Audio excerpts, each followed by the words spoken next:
to talk with Richard Williams, who joins us here in studio. Hello. Hello, Pierce. How you doing? I'm doing okay. I How are want to you thank you doing? so much for having me here. Well, it's nice to have you here in To be Toronto. on your show is to become a big time, and now I feel like a big time. I think forget that. I think you were a big time before you landed Yeah. here. Yeah.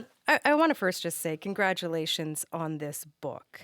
And I want to ask you about your decision to tell your story now. Why did it feel like the right time? Actually, that's a great question. Serena had been pushing me to put my book out. My son had been pushing me to put my book out. And I thought it would be a great time to tell people about me because I think people had the wrong conception, idea about me.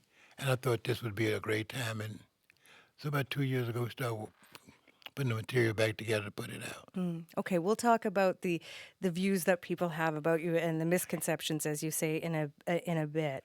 But I mean, you are famous in the tennis world. I can't think of a tennis parent that's more famous than you, and not just only because of your extraordinary daughters, but your own story, which is really where I want to begin our conversation. As I mentioned, you grew up poor, very poor, in Louisiana. You faced extreme violence and racism. When you set out to write this book, and over the past 2 years writing it, I mean, was it painful to relive some of those memories? Some things were so painful I wouldn't write about it. Uh, some of it was very joyful. I would say about 80% of it was very joyful because whatever took place in my life, my mom taught me that whatever I expected from myself, that's what I could be. And I always expected to be well off. But it never looked like I'm going to be well off because, as you say, I picked cotton. And I used to pick some cotton, so I remember Pierce that at times it didn't look like I was going to ever get out of a cotton field. It was so far.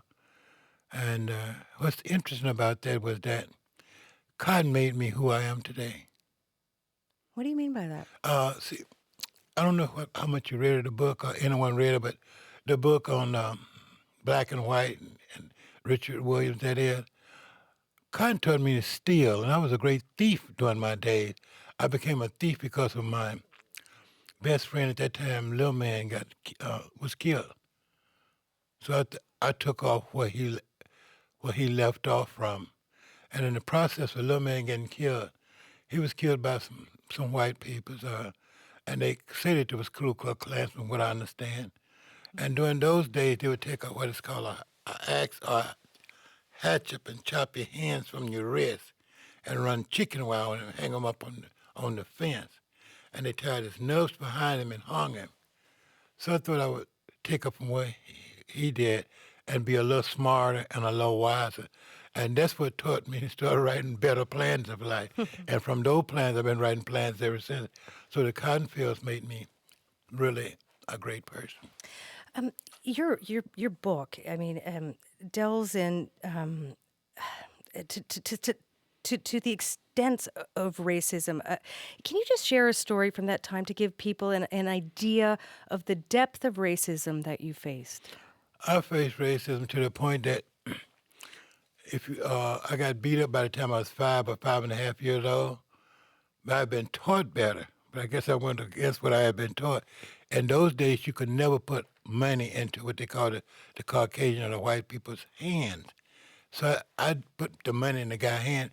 He said, "You nigger," and he jumped on me and beat me up and threw me out in the streets. A Well, white man yes, beating up a young black boy. yes, 5 or 5.5. Well, that was the first time I ever seen my dad take off running. And I didn't know he could run so fast, but he left me there. So I had to learn to run myself, and I did.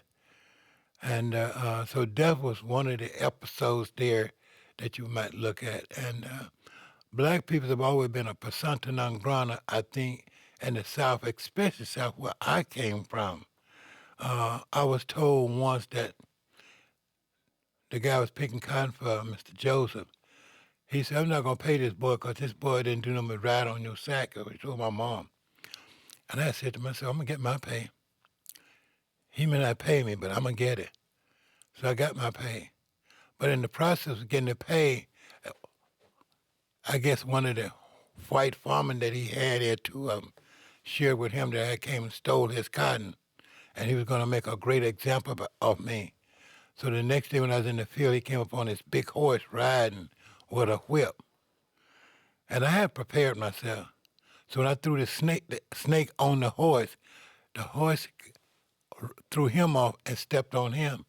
But I couldn't go back to his field no longer. So those are some of the things I experimented that I thought was humongous. You were determined to make a better life for yourself. You moved to Chicago, later to California. You work your way up. Why are you laughing?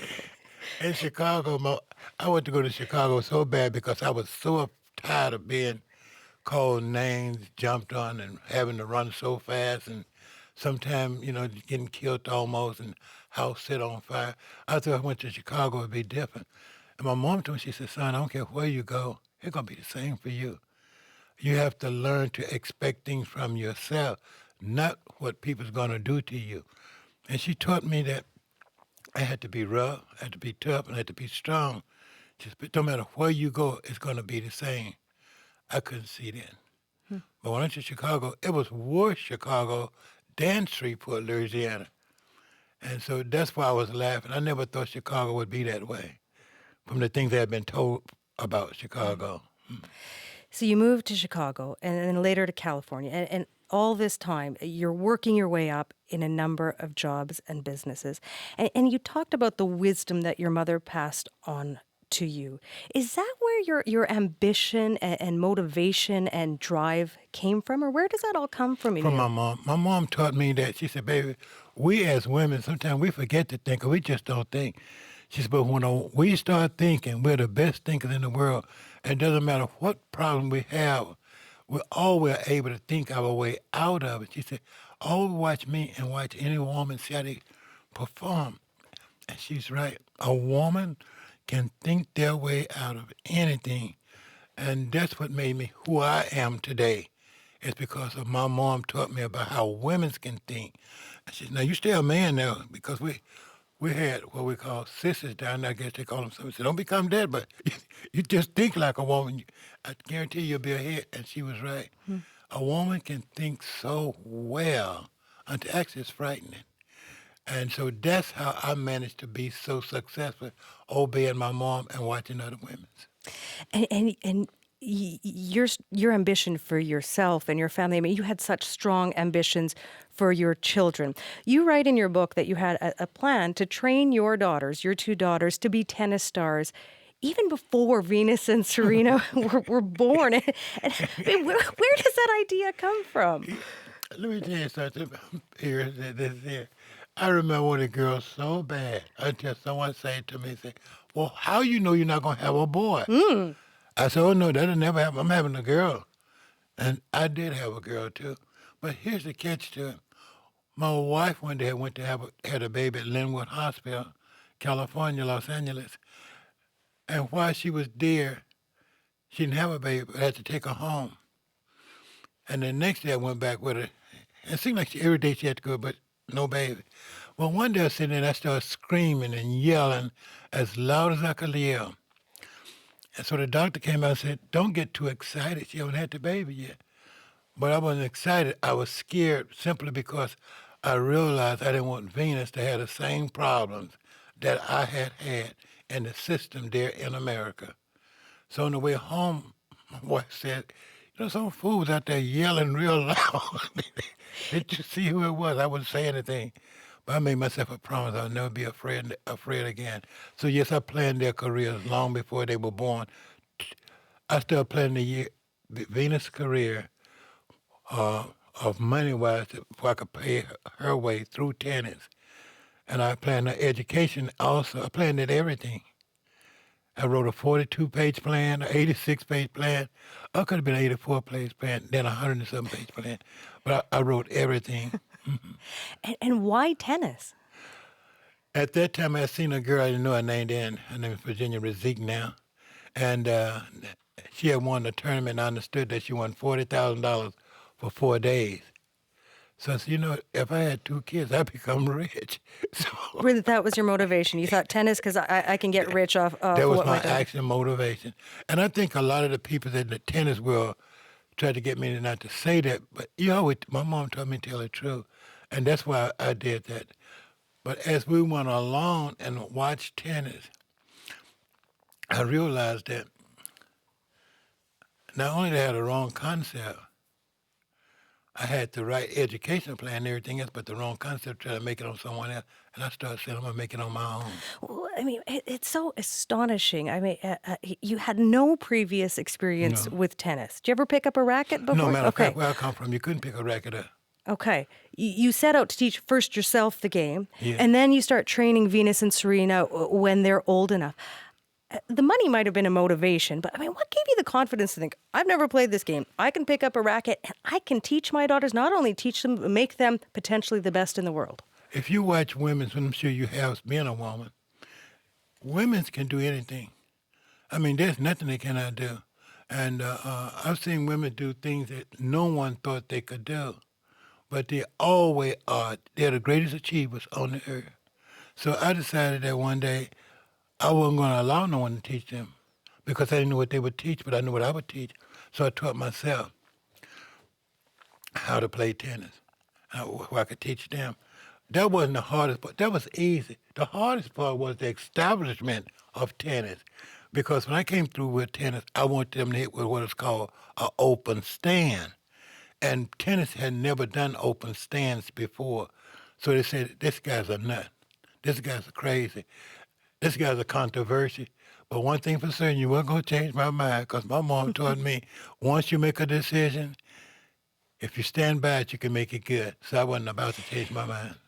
I hear what you're saying and the plan and the potential and all that. But, when people look at their children, when I look at my children, I'm trying to spot their potential. I'm trying to see if there's something special in the kids to which they can grow and become really good at. What did you see in you must have seen something in your daughters that they had what it took to be champions. They had another choice.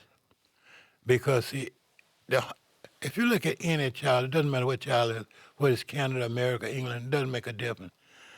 That child almost is that home. Whatever they're taught in that home, almost is what that child going to be.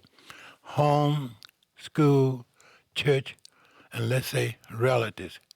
That is the child. So I had to make sure the relatives were strong.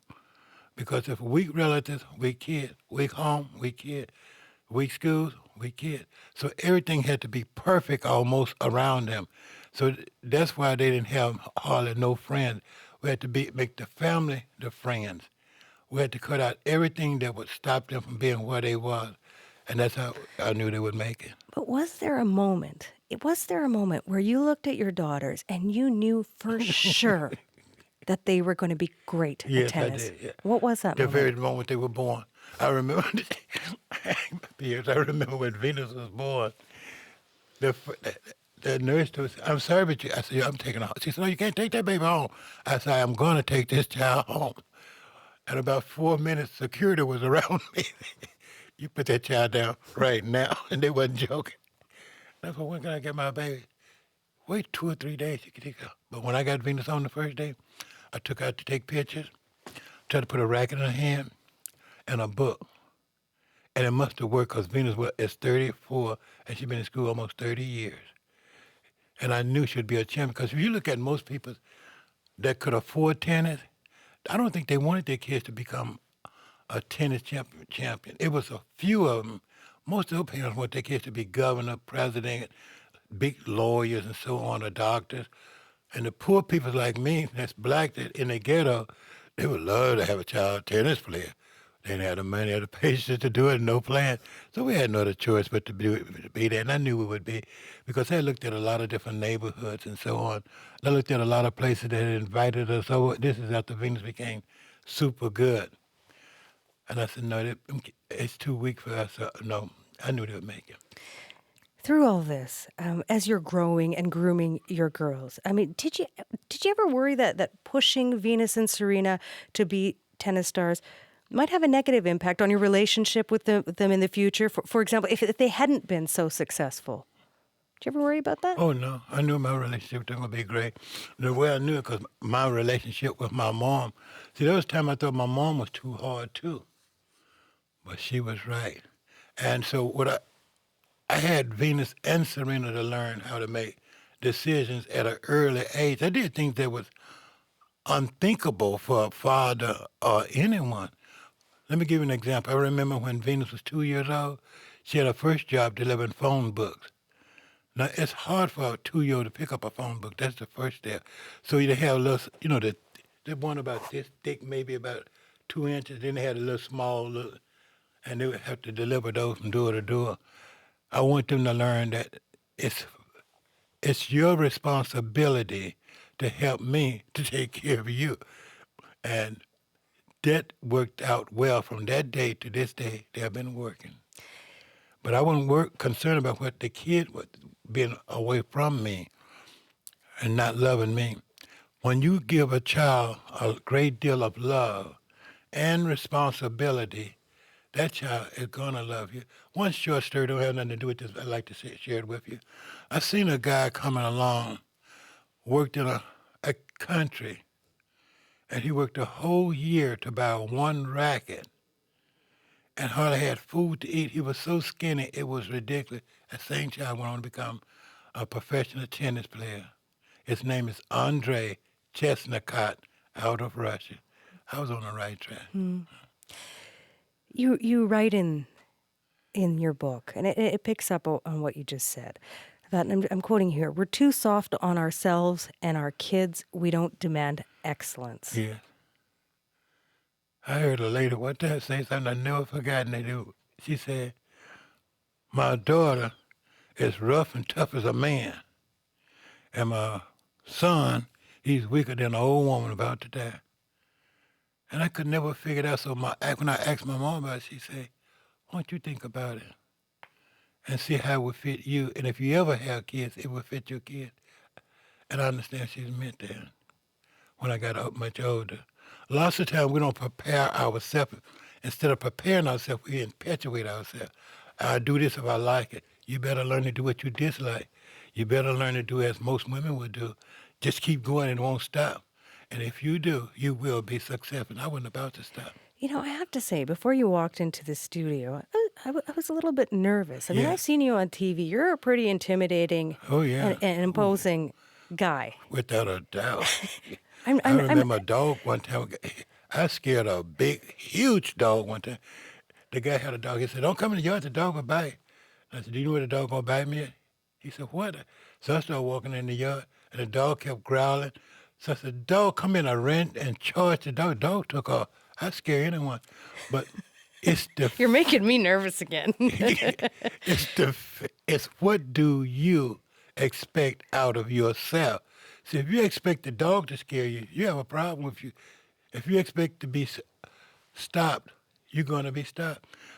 Before we left California, we came to Florida the third week of September 1981. They had a commercial about a highway patrolman, and they said, this person was right. They was dead right.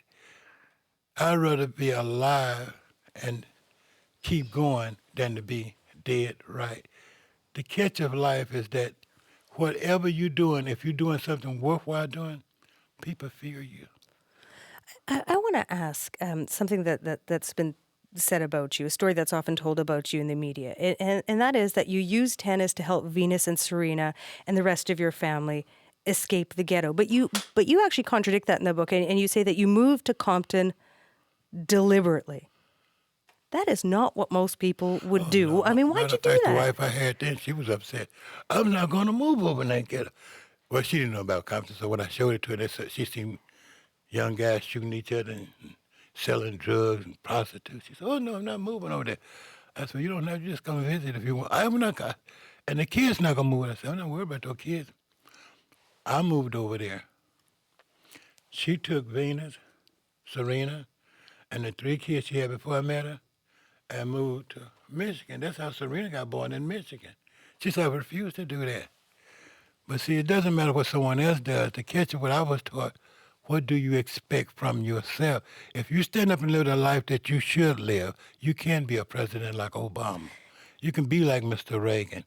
You can do anything you want to do. You can be like Churchill. But if you give in to anything and fear, your life was wasted. Except you moved. You moved to gang-ridden Compton. Mm-hmm. Did you ever worry that you're putting your kids at risk? Oh And no, no, no. Matter of fact, I don't understand that. we moved from a place called Belmont Show in Long Beach. It was about a block from the beach. See, if you whatever you put in your child is what they are. If you put in your child that they are the best, they believe it, and they will be the best. Bullets don't discriminate, and you moved your Bullets not children. gonna shoot no one. People that usually get shot by bullets, it's usually those, if you notice, are running away from it. Most people that are shot by bullets, that's not the one that's standing still. It's those who running away from the bullet every time, or backing away. We weren't worried about black people shooting us. They didn't shoot us. The gang members are the same one that came to help us. We had people over in Compton like Snoop Dogg, Eazy-E, and other people that were doing great jobs. There's going to always be someone willing to move forward into the future. Would I be one? Would Venus Serena be one? We had another choice but to be one. I remember Venus one day, I got beat up by 3 or 4 guys. She went home and told her mom, I said, but Daddy can really fight. He beat up 3 or 4 guys, Mom. And I was thinking, I got my nose broke, my ribs broke. What fight was you watching? You know? But no, they weren't brought up with fear. And it's a good thing that they wasn't. Because if they were brought up with fear, Serena would have lost her match in Indian Well. That's the greatest neighborhood I've ever seen in the world. And I've seen a lot of places in the world. Indian Well, probably the richest neighborhood, without a doubt, in America. $7 and $8 million chandeliers hanging outside. And those people acted like I shouldn't be there. That's the ghetto as far as I was concerned, not Compton. I want to get back to tennis in a way. It's an understatement to say that tennis is a white-dominated sport. When your family came onto the scene, I mean, remind us of the reception that you got when Venus and Serena entered the professional tennis world. No, we didn't get a reception. We brought the reception.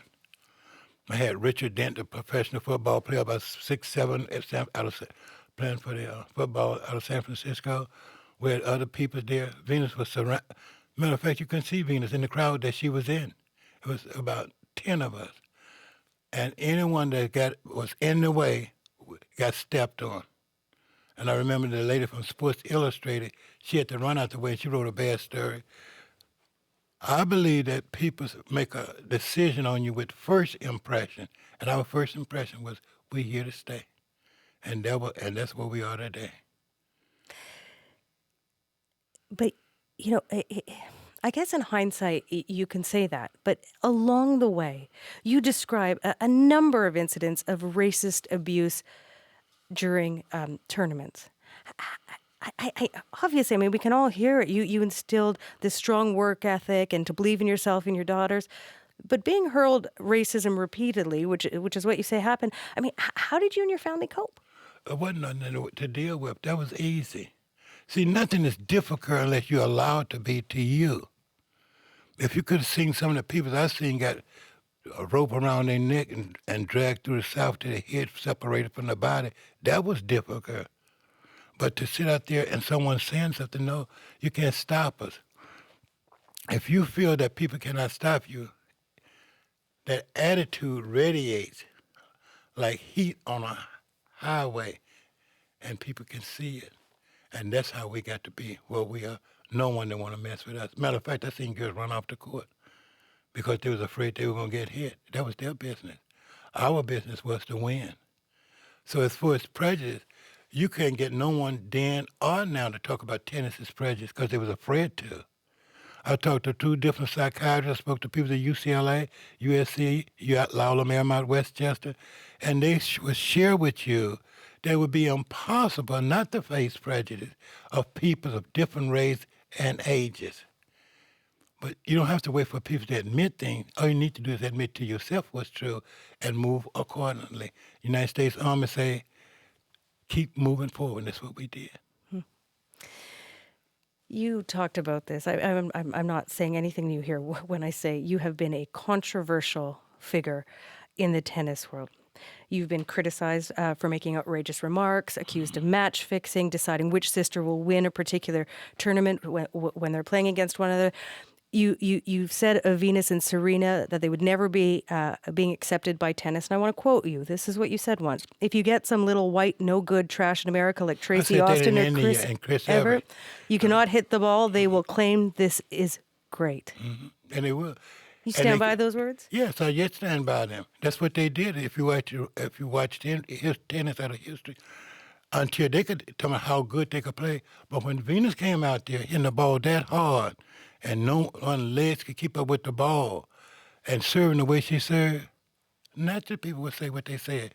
They didn't want to see that, but they had another choice but to see it. But why, for a man who grew up with such racism and saw his daughters fight against similar racism? Oh, I mean, why choose those words? Little white no good trasher in America. Well, I think that what I live by what people allow me to live by at one time. Today I live by what I want to live by. And if I was called trash, why can't I repeat the same word? I was called worse than trash. So if I had used the word that I was called, then maybe I might say, okay, maybe that was wrong. I don't see nothing wrong with what I said, little white trash. And that's what I felt they was then, and I yet might feel the same way to this day, simply because of what I was called. See, I didn't start the tennis junk. They the ones started it, but they thought that by starting it, that they could keep us down. You can keep us down. You can't keep us away.